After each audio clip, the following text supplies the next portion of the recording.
Channel మా ఇంటి అమ్మ భోజనం సబ్స్క్రైబ్ చేసుకోండి.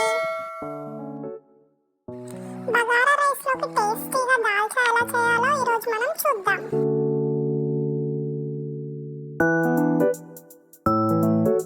ముందుగా ఒక కుక్కర్ తీసుకుందాం. అందులో కందిపప్పు, కొంచెం శనగపప్పు వేసుకొని కొన్ని నీళ్లు పోసుకొని ఒక 5 మినిట్స్ అలా నానబెట్టుకోవాలి. ఇందులో కొద్దిగా పసుపు కూడా వేసి నానబెట్టుకోవాలి. ఇప్పుడు కావాల్సిన పదార్థాలు: వంకాయలు, తరిగిన టమాటా, మెంతాకు, ఆనియన్స్, అల్లం వెల్లుల్లి పేస్ట్, చెక్క లవంగాల పొడి, ధనియాల పొడి, కారం, పసుపు, ఉప్పు. ఇప్పుడు మనం ముందుగా చెప్పిన ఈ పప్పు నానబెట్టుకున్న దాంట్లో తరిగిన వంకాయలు, టమాటాలు వేసుకుందాం. కొన్ని నీళ్ళల్లో చింతపండు నానబెట్టి పెట్టుకోండి. కొద్దిగా పసుపు కూడా వేసుకుందాం. ఇప్పుడు దీన్ని కుక్కర్ మూత మూసేయాలి. ఇలా మూసేసి ఒక 2-3 విజిల్స్ వచ్చే వరకు ఉంచాలి. ఈ పప్పు రెడీ అయ్యేలోపు మనం తిరువాత పెట్టుకుందాం. ఒక గిన్నెలో ఆయిల్ వేసుకోవాలి. ఆయిల్ కొంచెం హీట్ అయ్యాక ఆనియన్స్ వేసుకోవాలి.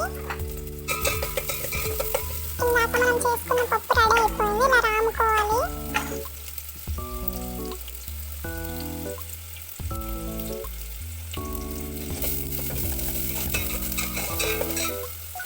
ఆనియన్స్ కొద్దిగా ఇలా వేగాక అందులో కొద్దిగా అల్లం పేస్ట్ వేసుకోవాలి.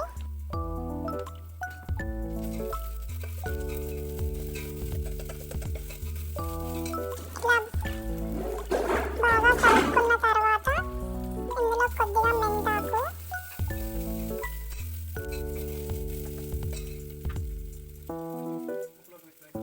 తర్వాత కొద్దిగా తరుక్కున్న వంకాయలు వేసుకొని బాగా కలుపుకోవాలి. కొద్దిగా చెక్క లవంగాల పొడి కూడా వేసుకుందాం.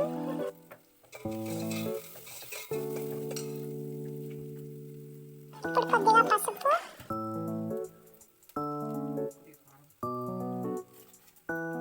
సరిపడా కారం వేసుకొని బాగా కలుపుకోవాలి. తర్వాత కొద్దిగా టమాటో ఇలా బాగా మిక్స్ చేసుకోవాలి. ఇప్పుడు మనం దీంట్లో కొంచెం రాక్ సాల్ట్ వేసుకుందాం. వేసుకున్న తర్వాత ఇలా కలుపుకోవాలి. ఇప్పుడు మనం కొద్దిగా ధనియాల పొడి వేసుకుందాం. ఇందులో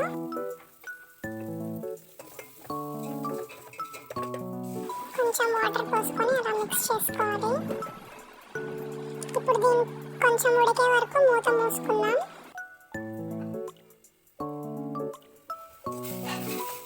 ఇలా కొంచెం బాగా ఉడికిపోవాలి. ముందుగా నానబెట్టుకున్న చింతపండు రసం ఇందులో పిండుకుందాం.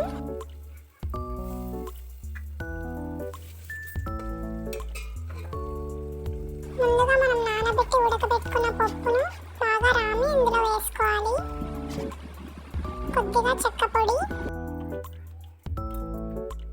ఇలా అన్నీ వేసుకున్న తర్వాత బాగా మిక్స్ చేసుకొని ఉడుకు వచ్చేంత వరకు ఇలా కలుపుకోవాలి వాటర్ పోసుకొని.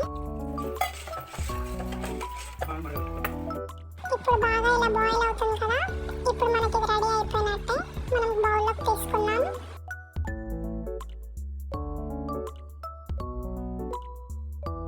అంటే బగారా రైస్లోకి, వైట్ రైస్లోకి టేస్టీగా ఉండే దాల్చా రెడీ.